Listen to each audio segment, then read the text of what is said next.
El silencio en Stalingrado, a finales de 1942, no era un silencio cualquiera. No era ese tipo de paz que sientes en una tarde de domingo en el campo. Era un silencio pesado, sofocante, que parecía cargar con el olor a metal quemado, humo de pólvora y el aroma dulce y terrible de la muerte que se quedaba impregnado en las ruinas. En medio de este escenario de pesadilla, un soldado alemán de la Wehrmacht, el ejército más moderno y temido que el mundo jamás había visto, sostenía su fusil de última generación. Estaba confiado. Después de todo, formaba parte de una maquinaria de guerra que se había tragado a Europa entera en cuestión de meses. Tenía la tecnología, tenía el entrenamiento y tenía la certeza de que nada en aquel país gélido y devastado podría detenerlo. Pero, de repente, un sonido seco rompe el aire congelado. No es el sonido de una ametralladora moderna o de una explosión de artillería. Es un chasquido metálico, bruto, como si alguien estuviera golpeando un martillo contra un yunque. Un segundo después, el mundo de ese soldado se derrumba. Ni siquiera oye el disparo que lo alcanza. A cientos de metros de allí, escondido entre los escombros de una fábrica de tractores, un campesino ruso que nunca había salido de su aldea hasta que empezó la guerra, acciona un cerrojo pesado y expulsa un casquillo de latón humeante. En sus manos no hay tecnología de punta. Lo que sostiene es un trozo de madera tosca y acero rústico, un diseño de 1891.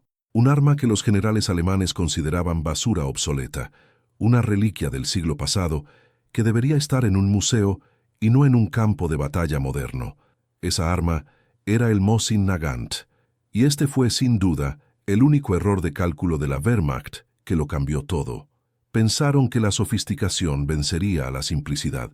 Pensaron que la ingeniería alemana, con sus piezas ajustadas al milímetro, aplastaría la rusticidad rusa. Pero olvidaron que en el infierno del frente oriental, lo sofisticado se rompe y lo simple sobrevive. El Mosin Nagant no era solo un rifle, era una estaca de hierro que disparaba. Era una herramienta hecha para funcionar en el lodo, en el hielo, en la sangre y en las manos de quien no tenía nada que perder. ¿Cómo fue que un rifle creado en la época de los zares, apodado maliciosamente como la estaca que dispara, logró convertirse en la mayor pesadilla de los soldados de Hitler? ¿Cómo un arma tan rudimentaria transformó a personas comunes en leyendas como Vasily Zaitsev y la implacable Lyudmila Pavlichenko? Si quieres entender cómo la resistencia rusa usó la simplicidad para destruir la arrogancia tecnológica de la Alemania nazi, necesitas conocer esta historia de principio a fin. Prepárate para sumergirte en las trincheras más sangrientas de la historia. Suscríbete ahora y únete a nuestra legión de historiadores para no perderte ningún detalle de esta jornada épica. Para entender el impacto del Mosin Nagant, tenemos que retroceder en el tiempo, mucho antes de la Segunda Guerra Mundial. La historia comienza en 1891, en una Rusia que aún era un imperio comandado por zares. El ejército imperial necesitaba desesperadamente un nuevo rifle. Querían algo que fuera duradero, barato y, sobre todo, fácil de usar para millones de campesinos que apenas sabían leer, pero que sabían muy bien cómo sobrevivir al invierno siberiano. Fue ahí donde dos hombres entraron en escena: Sergei Mosin, un capitán del ejército ruso y diseñador de armas, y Emile Nagant, un diseñador belga que ya tenía fama en Europa. Hubo una disputa intensa entre ambos. El proyecto de Sergei Mosin se enfocaba en la robustez absoluta. Por su parte, el de Emil Nagant tenía algunos refinamientos técnicos que a los rusos les gustaban. Al final, el gobierno ruso hizo lo que mejor sabe hacer. Tomaron lo mejor de cada uno, lo mezclaron todo y crearon el rifle de 3 líneas, que el mundo conocería como Mosin Nagant. Pero no te engañes, aunque el nombre del belga estuviera ahí, el alma del arma era puramente rusa. Era bruta. El cerrojo era duro de abrir.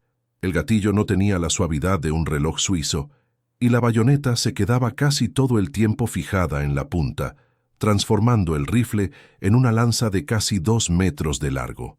Cuando la Wehrmacht invadió la Unión Soviética en 1941, los soldados alemanes estaban en la cima del mundo. Tenían el Kar 98K, un rifle de precisión fantástica y subfusiles MP-40 que parecían venir del futuro. Miraban a los rusos cargando esos Mosins largos y toscos y se reían. Para un oficial alemán, aquello era un chiste. Veían el Mosin Nagant como una prueba del atraso soviético. Después de todo, ¿cómo vas a ganar una guerra moderna usando un arma diseñada cuando la gente todavía andaba en carretas? Pero la risa duró poco. El verano ruso pasó rápido y el otoño trajo la Rasputitsa, la estación del lodo. Fue ahí donde la ingeniería alemana empezó a mostrar sus debilidades. Las armas alemanas estaban tan bien fabricadas, con tolerancias tan ajustadas entre sus piezas, que cualquier grano de arena o un poco de lodo ruso hacía que el mecanismo se trabara. El soldado alemán tenía que pasar horas limpiando su arma con cuidado quirúrgico para que no fallara en el momento crucial. Mientras tanto, el soldado ruso, el Iván, como lo llamaban los alemanes, ni se preocupaba. El Mosin Nagant de Sergei Mosin fue hecho con holguras deliberadas. Si entraba lodo, el cerrojo seguía funcionando. Si entraba arena, seguía disparando. Si el aceite se congelaba con el frío de 30 grados bajo cero, el soldado ruso simplemente orinaba sobre el cerrojo para descongelar el mecanismo y seguía disparando. Era un arma que se negaba a morir. Era un arma que entendía el terreno que pisaba. La producción de esta leyenda se llevaba a cabo en centros industriales como Tula e Izhevsk. Eran fábricas gigantescas que escupían miles de rifles al día. No había tiempo para acabados bonitos o maderas de lujo. El acabado era tosco. La madera muchas veces traía astillas, pero el cañón era de un acero que aguantaba el trato duro. Y fue con esta herramienta rústica que los soviéticos empezaron a darle la vuelta al juego. La Wehrmacht cometió el error fatal de subestimar la resiliencia humana aliada a la simplicidad técnica. Pensaron que la guerra se decidiría por tanques y aviones, pero olvidaron que al final del día, quien mantiene el terreno es el hombre con el rifle en la mano. Para entender cómo aquel trozo rústico de madera y hierro se convirtió en el terror de los generales alemanes, tenemos que atrasar el reloj, y no poco. Tenemos que viajar a finales del siglo XIX, por allá de los años 1880. En aquella época el imperio ruso era un gigante, pero un gigante que tropezaba con sus propios pies. El ambiente era de tensión total. Imagina el escenario. Rusia acababa de salir de la guerra ruso-turca y, vaya, el resultado fue un golpe de realidad brutal. Los soldados rusos estaban allí, en medio del lodo y la nieve, intentando luchar con rifles Verdán de un solo tiro. Era puro sufrimiento. Mientras tanto, los turcos estaban ahí repartiendo plomo con rifles Winchester americanos que disparaban varias veces sin tener que recargar. Fue una masacre. Los generales rusos vieron aquello y pensaron, o cambiamos o nos borran del mapa. El problema es que Rusia no era exactamente un polo de tecnología de punta en esa época. El país era inmenso, pobre, y la mayoría de la gente era campesina, personas que nunca habían visto una máquina compleja en su vida. Así que el desafío era inmenso, crear un arma que fuera moderna, pero que cualquier sujeto que nunca hubiera salido del campo pudiera operar sin cometer errores. El zar dio la orden y comenzó la búsqueda. Fue entonces cuando entraron en escena dos tipos que iban a cambiar la historia de las guerras para siempre. Por un lado, teníamos el orgullo nacional, el capitán Sergei Mosin. Era un hombre del ejército imperial.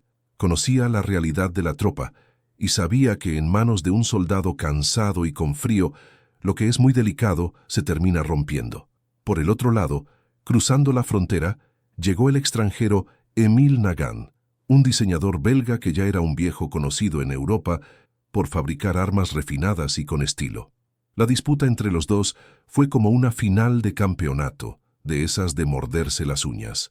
Emil Nagant trajo un proyecto que era una belleza, todo elegante, con un mecanismo de alimentación que funcionaba como un reloj suizo. Los oficiales rusos se quedaron babeando, pero Sergei Mosin no estaba para bromas. Su proyecto era rudo, directo al grano, sin adornos. Si el rifle de Nagant era un coche de lujo, el de Mosin era un tractor hecho para aguantar lo que sea. Y en medio de esta pelea de egos y de ingeniería, la Comisión rusa hizo algo que hoy en día llamaríamos un tremendo apaño oficial. Tomaron el cuerpo y la resistencia del rifle de Mosin y lo mezclaron con algunos detalles del sistema de alimentación de Nagant. Y así, en 1891, nació el Mosin Nagant. Pero los rusos, con ese carácter orgulloso que tienen, ni siquiera querían usar el nombre del belga. Para ellos, el arma era el rifle de 3 líneas. Y si te estás preguntando qué es eso de las líneas, tranquilo que te lo explico. En aquella época, Rusia todavía usaba unas medidas antiguas, y una línea equivalía a 1/10 de pulgada.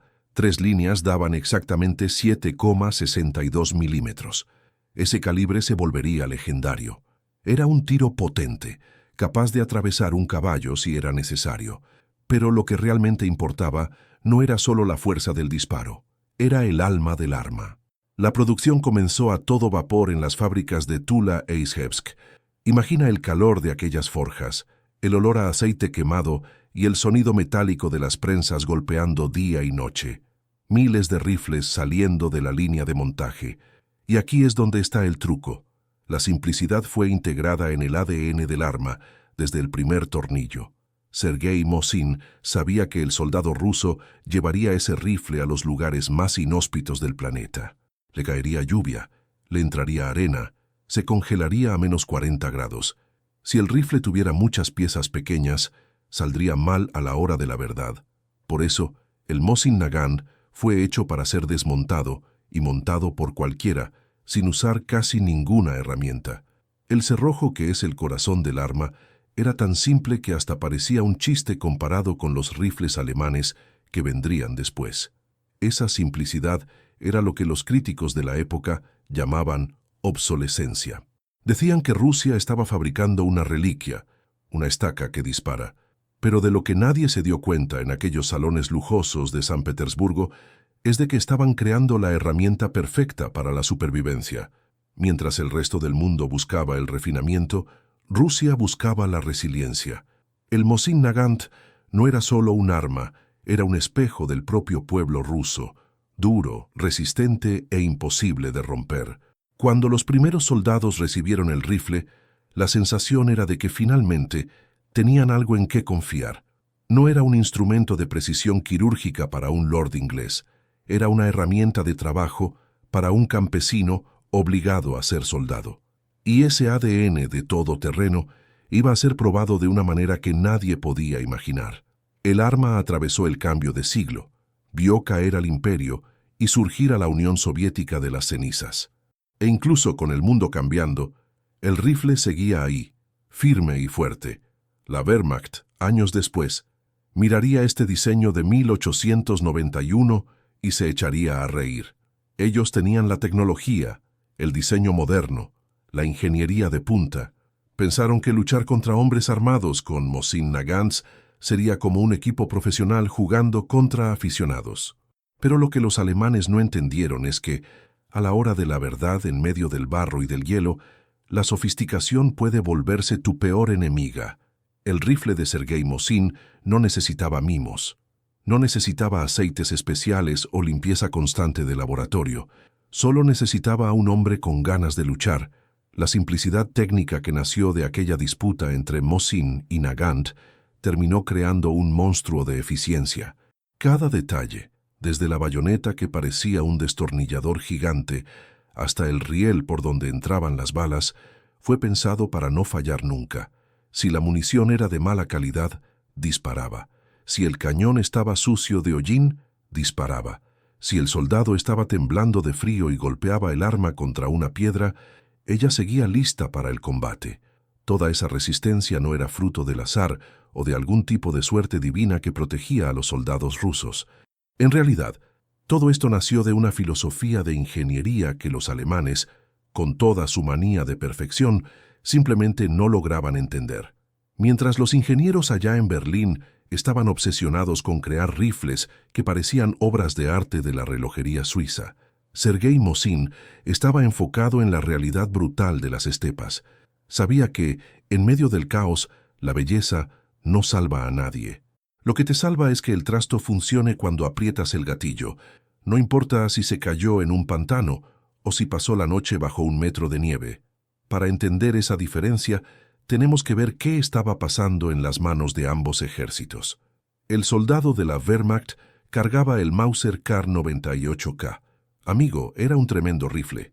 Si lo ponías en un soporte y disparabas a un blanco a 500 metros, tenía una precisión quirúrgica. Pero tenía un problema crónico. Era demasiado delicado. Las piezas del Mauser estaban hechas con lo que los mecánicos llaman tolerancia mínima. Eso significa que todo encajaba de una forma tan apretada, tan perfecta, que no sobraba espacio ni para un cabello entre los engranajes. Para un ingeniero alemán, eso era la cima de la tecnología. Para un soldado en medio del lodo ruso, eso era una sentencia de muerte. En cambio, el Mosin Nagant, que la gente llamaba cariñosamente el 3 líneas, era todo lo contrario. Si tomabas un Mosin en la mano y le dabas una sacudida, oías las piezas traqueteando. Parecía que el arma estaba algo floja, como si hubiera sido montada a las prisas por alguien que no sabía lo que hacía. Pero era exactamente ahí donde residía el secreto. Sergei Mosin diseñó el rifle con holguras deliberadas. Si entraba arena, si entraba tierra, si el aceite lubricante se convertía en una grasa pegajosa por el frío, el rifle seguía operando. Había espacio de sobra para que la suciedad se quedara ahí dentro, sin trabar el mecanismo. Era como si el rifle hubiera sido hecho para ser maltratado. Mientras el Mauser era un coche de lujo que no podía ver un bache, el Mosin era como ese viejo escarabajo que puedes meter al barro, darle un martillazo y sigue subiendo la cuesta sin quejarse. Esa filosofía de menos es más era lo que separaba la victoria de la derrota. Imagina la desesperación de un soldado alemán en las ruinas de Stalingrado. El tipo está ahí, con frío, con hambre, y su rifle simplemente se traba porque un poco de polvo de ladrillo entró en el cerrojo. Intenta abrir el arma y no se mueve. Tiene que parar todo, sacar un kit de limpieza, usar aceites especiales y tener la paciencia de un monje para que el arma vuelva a disparar. Ahora mira al otro lado. El soldado ruso, el Ivan, está en la misma situación, pero si su Mosin se traba, le da una patada al cerrojo, tira de la palanca con toda la fuerza del brazo y el rifle escupe la bala. El bicho era bruto, era rústico, pero era implacable. En las fábricas de Tula e Izhevsk, el ambiente era de urgencia total. Tenías a mujeres, ancianos y hasta niños trabajando día y noche para poner esas armas en manos de los soldados. El acabado era lo de menos. La culata de madera muchas veces traía astillas. El metal no estaba pulido y el olor a grasa barata lo impregnaba todo. Si lo mirabas de cerca, parecía una herramienta de albañil, no un arma de guerra moderna. Pero cada una de esas piezas de acero y madera cargaba una promesa. No te voy a dejar tirado. Es esa vieja historia que conocemos bien, ¿sabes? Eso de que lo simple resuelve. Tenemos esa manía de pensar que lo más caro y sofisticado es siempre mejor, pero cuando las cosas se ponen feas de verdad, lo básico es lo que funciona. Los alemanes se quedaron en shock cuando empezaron a capturar estos rifles. Miraban el diseño de 1891 y se reían, pensando que estaban luchando contra un ejército de museo. No lograban concebir cómo un arma tan primitiva estaba causando tanto daño. Pero la verdad es que la Wehrmacht cometió el clásico error de la arrogancia tecnológica. Pensaron que la guerra la decidiría quien tuviera el mejor laboratorio, cuando en realidad la decidió quien tenía la mejor resistencia. El Mosin Nagant era la personificación de esa resistencia. Era frío como el invierno siberiano y duro como el carácter del pueblo que lo empuñaba. Y hay un detalle sensorial que poca gente comenta, pero que marcaba la diferencia en el campo de batalla. El sonido del Mosin era diferente. El Mauser tenía un chasquido seco, preciso. El Mosin daba un estruendo que parecía un trueno, un sonido metálico y pesado que resonaba por los bosques de Leningrado. Cuando un batallón entero de rusos empezaba a disparar, el ruido era ensordecedor. Era una sinfonía de destrucción que quebraba la psicología de cualquiera. ¿Y el retroceso? El Mosin daba una coz de mula. Disparar con él no era una experiencia cómoda, era un ejercicio de fuerza bruta. El soldado sentía el impacto en el hombro, sentía el olor de la pólvora quemada entrando por la nariz y veía esa llama enorme saliendo del cañón. Era una experiencia visceral. Esa simplicidad también facilitaba el entrenamiento. No necesitabas un curso de ingeniería para aprender a usar un Mosin. En pocos minutos, un campesino que nunca había visto un arma en su vida aprendía a cargar, apuntar y disparar. Y como el rifle era largo de narices, casi del tamaño de un hombre, todavía servía como una lanza terrible cuando se acababa la munición. La bayoneta del Mosin se quedaba casi todo el tiempo fijada en la punta, lista para el combate cuerpo a cuerpo. Era una visión de pesadilla para los alemanes, ver una ola de soldados rusos saliendo de entre el humo, gritando, con esos rifles enormes apuntándoles. La Wehrmacht empezó a darse cuenta, demasiado tarde, de que la sofisticación era una debilidad en aquel escenario. Sus tanques se averiaban, los aviones no despegaban en el frío extremo y los rifles de precisión se volvían pisapapeles. Mientras tanto, el Mosin Nagant seguía ahí, firme y fuerte. Era el símbolo de una nación que se negaba a caer, una herramienta diseñada para el peor de los mundos. Los generales alemanes miraban el mapa de la Unión Soviética como si estuvieran eligiendo el menú de una cena de gala.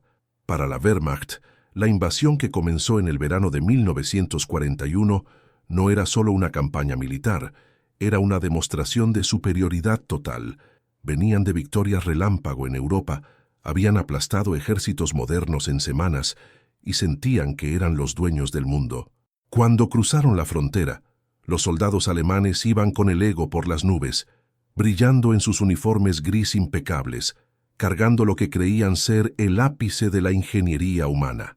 Para ellos, el soldado soviético era un campesino atrasado, y su arma principal, el Mosin Nagant, era poco más que un chiste de mal gusto, una reliquia de museo que debería estar colgada en la pared de una taberna rústica, no en el campo de batalla moderno. La arrogancia alemana se alimentaba de una obsesión con la perfección técnica. Su rifle estándar, el Mauser Kar 98K, era una joya de la mecánica. Tenía ajustes finos, una acción suave como la seda, y estaba fabricado con una precisión que haría llorar de envidia a un relojero suizo. Cuando los oficiales de la Wehrmacht examinaban un Mosin Nagant capturado en los primeros días de la invasión, se reían. El acabado era tosco. La madera parecía haber sido cortada con un hacha desafilada y el cerrojo exigía fuerza bruta para operar. Llamaban al rifle ruso vara de basura. En la cabeza de los alemanes era imposible que aquella herramienta primitiva, diseñada por Sergei Mosin y por el belga Emil Nagant, allá por 1891, pudiera competir con la tecnología punta del Tercer Reich. Pensaron que se los llevarían por delante, que la guerra sería un paseo por el parque antes de que llegara el invierno. Pero lo que los alemanes llamaban atraso, en realidad, era una comprensión profunda y brutal de la realidad. Mientras los ingenieros alemanes diseñaban armas para ser usadas en campos de tiro limpios y mantenidas por armeros especializados, Sergei Mosin había diseñado algo para el mundo real. El Mosin Nagant fue hecho para ser usado por un hombre que nunca había visto una máquina en su vida, alguien que apenas sabía leer, pero que entendía de supervivencia. El rifle era simple porque la guerra es simple. Apuntas, disparas y el enemigo cae. Si caía en el lodo, lo limpiabas con el pantalón y seguía funcionando. Si el aceite se congelaba, orinabas encima para calentar el mecanismo y disparaba. Esa simplicidad era lo que la Wehrmacht, en su soberbia tecnológica, no lograba entender. Durante los primeros meses de la Operación Barbarroja, la confianza alemana parecía justificada. Avanzaban cientos de kilómetros al día, cercando a ejércitos enteros y capturando montañas de equipo soviético. El olor a diésel y humo de pólvora dominaba el aire, y el sonido de las orugas de los tanques Panzer parecía el anuncio de un destino inevitable. Los soldados alemanes escribían a casa diciendo que en pocas semanas estarían desfilando en la Plaza Roja. Miraban a los prisioneros rusos, hombres agotados, sosteniendo sus viejos Mosins, y sentían lástima. ¿Cómo esperaba esa gente detener a la máquina de guerra más moderna de la historia con un rifle que tenía casi 50 años de antigüedad? Lo que no percibieron es que Rusia es un monstruo que devora la sofisticación. A medida que el verano pasaba y las carreteras de asfalto de Europa quedaban atrás, sustituidas por el polvo infinito y luego por el lodo pegajoso de las estepas, la tecnología alemana empezó a toser. El polvo fino entraba en las tolerancias ajustadas de los rifles Mauser, haciendo que el mecanismo se trabara en el momento crítico. Las miras telescópicas alemanas, delicadas y precisas, empezaban a perder el ajuste con el traqueteo de los camiones y el calor asfixiante. Mientras tanto, el Mosin Nagant seguía igual. No tenía tolerancias ajustadas, tenía holguras deliberadas. Si entraba arena, había espacio para que la arena saliera. Era rústico porque el entorno era rústico. La Wehrmacht creía que la guerra era una cuestión de matemáticas e ingeniería. Calcularon el número de divisiones, la velocidad de los tanques y la cadencia de tiro de sus ametralladoras. Pero olvidaron calcular el alma del hombre que sostiene el arma. El Mosin Nagant no era solo un rifle para el soldado soviético, era una extensión de su tierra. Era un arma que no pedía perdón por ser fea, porque su belleza estaba en su letalidad. Cuando los primeros francotiradores rusos empezaron a aparecer en los bosques y ruinas, la risa alemana empezó a morir en la garganta. Un soldado alemán, acostumbrado a la superioridad total, de repente se veía en una zanja, con la cara enterrada en el lodo, mientras un tiro venido de un lugar invisible derribaba a su comandante. El sonido del Mosin Nagant era diferente, un chasquido seco y violento que parecía rasgar el aire. Era el sonido de 1891, volviendo para acechar al siglo XX. Los generales en Berlín todavía movían pines en el mapa, ignorando los informes que decían que el viejo rifle estaba causando estragos. Se negaban a aceptar que su perfección estaba siendo derrotada por la simplicidad bruta. Esa arrogancia ciega impidió a los alemanes ver que estaban cayendo en una trampa monumental. Pensaron que el Mosin Nagant era el símbolo de la debilidad rusa, cuando en realidad era el símbolo de su resiliencia. Mientras los alemanes se preocupaban por pulir sus botas y mantener sus armas lubricadas con aceites especiales que dejarían de funcionar a la primera helada, el soldado soviético estaba aprendiendo a convertirse en un fantasma con su trozo de madera y acero. La Wehrmacht trajo una orquesta sinfónica a una pelea de navajas en un callejón oscuro, y en el callejón oscuro, quien manda es quien sobrevive al primer golpe. La confianza absoluta en la tecnología hizo que los alemanes ignoraran lo básico. No se prepararon para el hecho de que en Rusia todo lo que puede salir mal, saldrá mal. Y cuando el caos se instaló, el Mauser Kar 98K se convirtió en una carga, mientras que el Mosin Nagant se convirtió en un maestro. Los oficiales alemanes empezaron a notar que, incluso heridos, incluso cercados y sin comida, los rusos no soltaban sus rifles. Había una conexión casi mística entre el hombre y aquella arma rústica. La Wehrmacht estaba a punto de aprender la lección más dolorosa de su historia. Entraron en la Unión Soviética pensando que iban a luchar contra un ejército de campesinos armados con palos de fuego obsoletos. No sabían que cada uno de esos palos de fuego había sido forjado en las fábricas de Tula e Izhevsk con un único propósito: matar invasores que se creían mejores de lo que realmente eran. Cuando llegó el mes de noviembre de 1941, el cielo sobre las estepas rusas cambió de color. El azul pálido dio paso a un gris pesado, casi metálico, que parecía aplastar el horizonte. Para los soldados de la Wehrmacht, que hasta entonces avanzaban con una confianza inquebrantable, aquel cielo era solo un detalle. Creían que la victoria estaba al alcance de la mano, que Moscú caería antes de que el primer copo de nieve tocara el suelo. Pero lo que no sabían es que la naturaleza rusa estaba preparando una trampa que ninguna ingeniería alemana sería capaz de superar. El frío no llegó con suavidad. Le dio un puñetazo en la boca del estómago a todo el ejército invasor. En pocos días, el termómetro se desplomó a 30-40 grados bajo cero. Es un tipo de frío que no se puede ni imaginar. No es ese fresquito de ponerse un jersey de lana. Es un frío que duele en el hueso, que hace que el acero te queme la piel si lo tocas sin guantes, que transforma la respiración en cristales de hielo instantáneos. Y fue exactamente en ese escenario de pesadilla donde el abismo entre la sofisticación alemana y la rusticidad rusa empezó a cobrar su precio en sangre. El soldado alemán Acostumbrado a la precisión de sus equipos, empezó a notar que su tecnología punta se estaba convirtiendo en un peso muerto. El rifle Mauser, una joya de la mecánica, empezó a fallar. El aceite lubricante de alta calidad, hecho para que las piezas se deslizaran como la seda, simplemente se volvió una grasa dura, una especie de pegamento que trababa el cerrojo. Imagina la desesperación de un soldado en medio de un tiroteo, intentando tirar de la palanca del rifle y sintiendo que está soldada. Intentaban de todo. Orinaban sobre las armas para intentar derretir el hielo con el calor del cuerpo, pero en minutos la orina se congelaba y la situación se ponía aún peor. El Mauser, que era el orgullo de la infantería alemana, se estaba convirtiendo en un bastón inútil en medio de la nieve.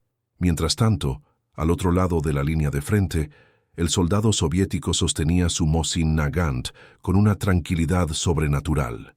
Para el ruso, aquel rifle de 1891 no era una máquina delicada, era una herramienta de supervivencia, bruta y directa. El secreto, la simplicidad extrema que Sergei Mosin imprimió en el diseño décadas antes. Las tolerancias entre las piezas eran mayores, lo que significa que incluso con suciedad o hielo, el mecanismo todavía tenía espacio para moverse. Además, los soviéticos tenían un truco que los alemanes tardaron en entender.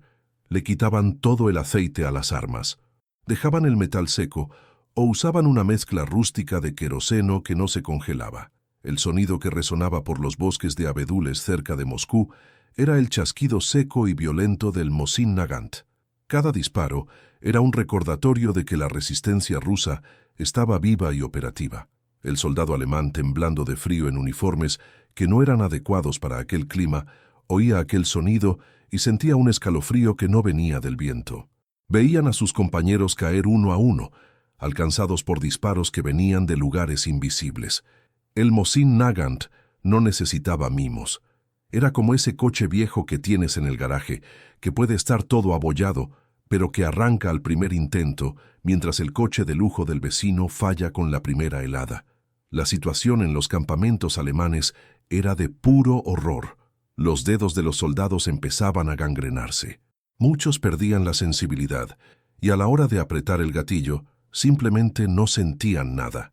La precisión alemana, tan celebrada en los manuales de guerra, se había convertido en su mayor debilidad. Tenían rifles excelentes para un campo de tiro en Baviera, pero no para el fin del mundo que era el frente oriental. El contraste era brutal. De un lado, el invasor luchando contra su propia arma. Del otro, el defensor en total sintonía con su equipo. El Mosin Nagant se convirtió en el símbolo de este cambio de rumbo. No era bonito, no era ligero, y el retroceso en el hombro del tirador era como la coz de una mula, pero funcionaba. Escupía fuego y plomo, incluso cuando el mundo alrededor parecía estar muriendo congelado. Los soldados soviéticos, muchos de ellos campesinos que habían crecido cazando en esos mismos bosques, sabían exactamente cómo sacar el máximo provecho de esa arma rústica. No necesitaban manuales complejos. Sabían que si el cerrojo se ponía un poco duro, bastaba un golpe seco con la palma de la mano para que cerrara y estuviera listo para el siguiente tiro.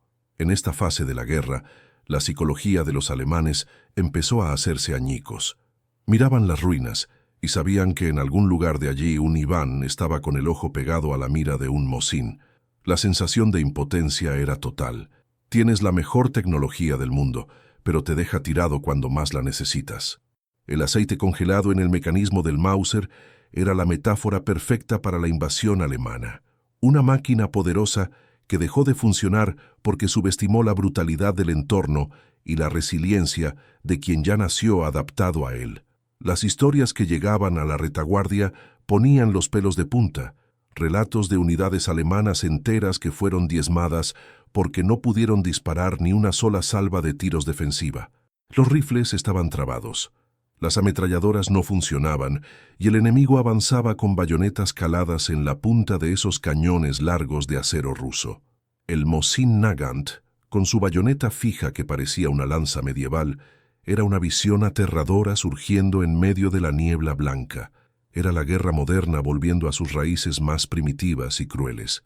Este primer invierno fue la gran prueba de fuego, o mejor dicho, la prueba de hielo. Fue el momento en que la Wehrmacht se dio cuenta de que la guerra no sería una marcha triunfal, sino una lucha desesperada por la vida. Y en el centro de esa lucha estaba un rifle viejo, de diseño pasado de moda, que se negaba a morir. El Mosin Nagant demostró que a la hora de la verdad, la confiabilidad vale mucho más que la sofisticación. Mientras el soldado alemán intentaba calentar el cerrojo de su Mauser con las manos temblorosas, el soldado ruso solo apretaba el gatillo y dejaba que el Mosin hablara. Y lo que el Mosin decía era que el suelo de Rusia sería la tumba de quien osara invadirlo. Con esa fama de ser un tractor que nunca se detiene, el alto mando soviético se dio cuenta de que tenía una joya en bruto en sus manos. El Mosin Nagant no era solo un arma para equipar a millones de soldados en cargas desesperadas. Tenía un potencial oculto, algo que los alemanes tardaron en entender. Aquel rifle rústico que parecía un trozo de leña con un cañón de hierro encima era absurdamente preciso a largas distancias. Fue ahí cuando la cosa se puso seria y la pesadilla de la Wehrmacht cobró un rostro. O mejor dicho, un cañón largo y silencioso diseñado por Sergei Mosin décadas atrás. El gran acierto fue la introducción de la mira telescópica PU. Si esperas algo súper tecnológico, olvídalo. Era una mira pequeña, simple, hecha de acero y vidrio de alta calidad pero sin ningún adorno. Mientras las miras alemanas eran sensibles y necesitaban un cuidado de joyero, la mira rusa era todoterreno. Aguantaba el trato duro, no se empañaba con facilidad en el frío húmedo. Y lo más importante, permitía que un campesino le acertara en la cabeza a un oficial alemán a 500 metros de distancia. El ejército soviético empezó a producir estas variantes de precisión en masa en las fábricas de Tula e Izhevsk. Querían transformar el frente oriental en un campo de tiro. Y fue en ese escenario de ruinas y humo donde surgieron figuras que parecían haber salido de películas de terror para los invasores. Uno de esos nombres que hacían que la sangre de los alemanes se congelara era Vasily Zaitsev. El tipo no era un superhombre de laboratorio. Era un cazador de los montes Urales que aprendió a disparar cazando lobos y ciervos para sobrevivir. Para él, el Mosin Nagant era simplemente una extensión de su brazo. Zaitsev llevó la mentalidad de la caza al medio de los escombros de Stalingrado. No iba por ahí disparando a lo loco. Esperaba. Se quedaba horas, a veces días, inmóvil bajo pilas de ladrillos, esperando el momento en que un oficial alemán cometiera el descuido de asomar la punta del casco. La táctica era cruel y eficiente. Los soviéticos crearon escuelas de francotiradores para enseñar esa astucia a miles de jóvenes. Aprendían a leer el viento y a tener una sangre fría que ningún entrenamiento de Berlín lograba quebrar. El rifle de 1891, en manos de estos tiradores, se convirtió en un bisturí. Ya no se trataba de volumen de fuego, se trataba del tiro único que cambiaba el destino de un batallón. Y no pienses que esto era cosa solo de hombres. La Unión Soviética puso a mujeres en la línea de frente como francotiradoras y eran letales. La más famosa de todas, Lyudmila Pavlichenko, conocida como la Dama de la Muerte, demostró que el Mosin Nagant no hacía distinción de género. Con su rifle en mano, acumuló 309 muertes confirmadas. Imagina la moral de un soldado alemán sabiendo que una mujer con un rifle de 50 años de antigüedad podría apagarle la luz antes incluso de que oyera el ruido del disparo. La precisión del Mosin Nagant con la mira PU transformó la rutina de la Wehrmacht en un infierno psicológico. Los soldados alemanes tenían miedo de ir al baño, miedo de encender un cigarrillo por la noche. El silencio de los frentes de batalla se volvió más aterrador que el ruido de las explosiones, porque el silencio significaba que los francotiradores estaban observando. Y el Mosin estaba allí, siempre listo, con su cerrojo duro que exigía fuerza, pero que entregaba un golpe certero de calibre 7.62. Los relatos de los sobrevivientes alemanes de esa época ponen los pelos de punta. Describían cómo veían a sus compañeros caer uno a uno, sin saber de dónde venía el tiro. El Mosin Nagant no daba oportunidad de defensa. Era una muerte invisible que venía de lejos, proveniente de un arma que ellos consideraban obsoleta. Los rusos usaban el terreno a su favor, camuflándose con lo que tenían: nieve, lodo, restos de paredes. Se volvían parte del paisaje, y el rifle, con su acabado en madera oscura y metal mate, no reflejaba la luz, ayudando a mantener el escondite en secreto. Esta fase de la guerra mostró que la tecnología alemana, aunque sofisticada, era frágil ante la resiliencia rusa y la simplicidad del Mosin. Mientras los francotiradores alemanes usaban rifles Mauser que eran excelentes, pero exigían un mantenimiento constante, el Mosin Nagant aguantaba el maltrato. Si entraba arena, el soldado lo limpiaba con la propia manga del uniforme y seguía disparando. Si golpeaba el cañón contra una piedra, la mira seguía en su sitio. La producción en masa de estas variantes de precisión creó una cultura de francotiradores en todo el ejército rojo. El soldado común miraba al Mosin con un respeto casi religioso. En los bosques de Leningrado, los tiradores se ataban a la copa de los árboles y se quedaban allí, soportando temperaturas bajo cero, solo para tener el ángulo perfecto. El Mosin Nagant aguantaba la congelación junto con ellos, y cuando apretaban el gatillo, el mecanismo funcionaba como si estuviera saliendo de la fábrica. Esa eficiencia transformó al rifle en una leyenda viva. Ya no era solo un arma de infantería, era el símbolo de la resistencia que no aceptaba ser doblegada. Cada oficial alemán derribado por un Mosin era una victoria no solo militar, sino moral. Demostraba que la inteligencia superaba a los maestros de la ingeniería alemana usando una herramienta simple. El impacto psicológico de esto fue tan grande que los alemanes empezaron a intentar copiar las tácticas e incluso a capturar los Mosins para uso propio. No era raro ver a un soldado de la Wehrmacht preferir usar un Mosin Nagant capturado con Mirapu antes que su propio equipo. Sabían que en aquella cantera que era el Frente Oriental, lo que importaba era lo que funcionaba a la hora de la verdad, y el Mosin funcionaba siempre. Pero en medio de aquella carnicería de Stalingrado, surgió un hombre que transformaría ese trozo de madera y hierro en un instrumento de puro pánico. Su nombre era Vasily Zaitsev. No era un soldado de élite entrenado en academias lujosas. Era en su esencia más pura, un cazador. Para entender el terror que sembró, tenemos que viajar a los bosques helados y las cumbres aisladas de los montes Urales.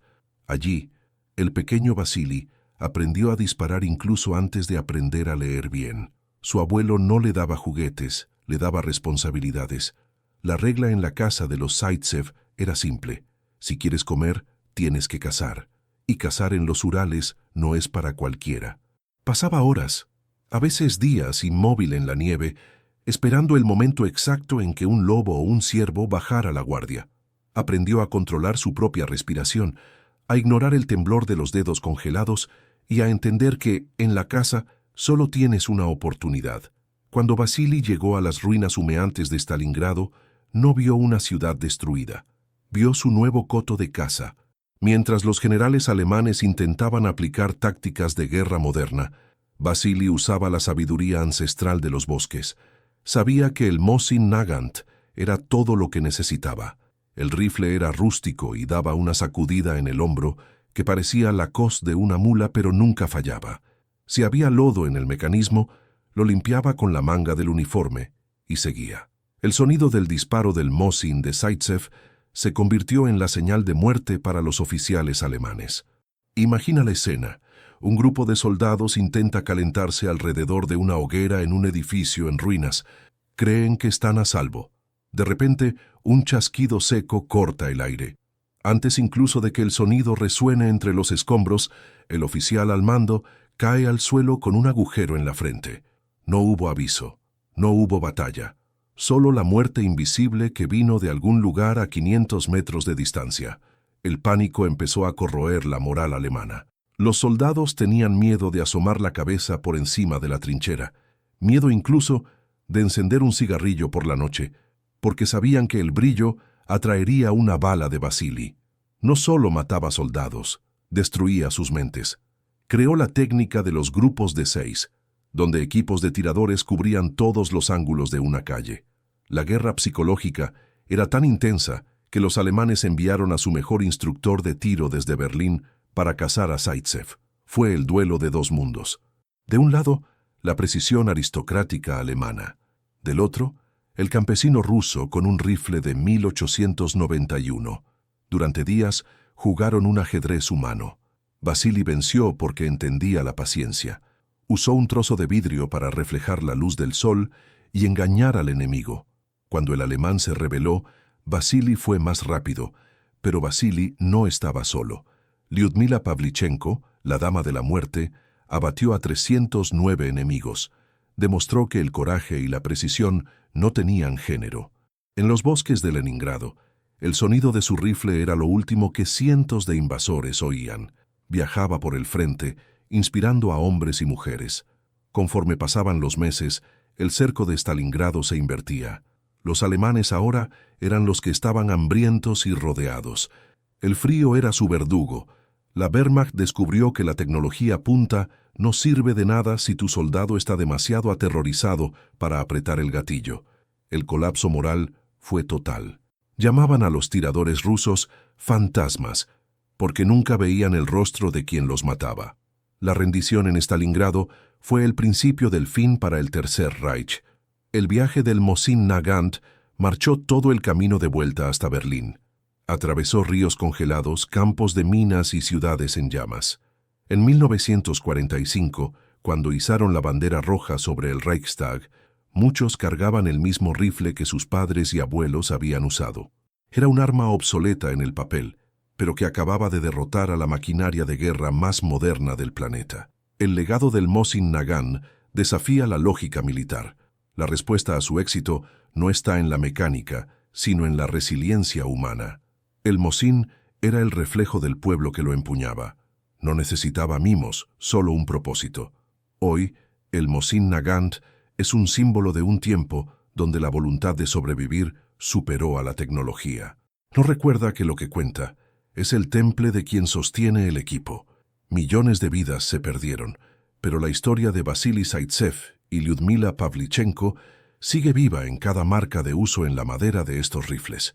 Esta historia nos enseña sobre la arrogancia de quien subestima al adversario y sobre la fuerza de aquellos que luchan con la espalda contra la pared.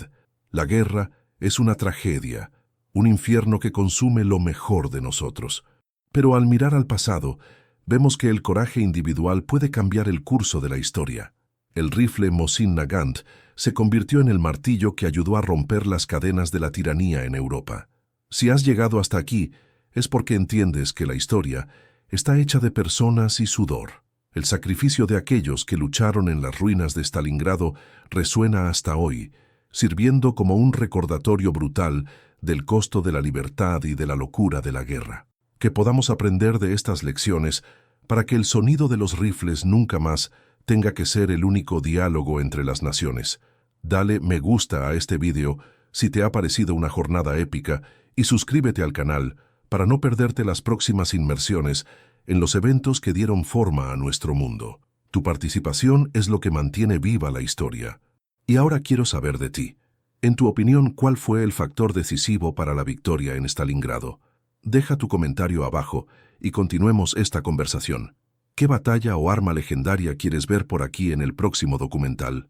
Tu comentario puede ser el tema de nuestro próximo video. Gracias por vernos y hasta la próxima, historiadores.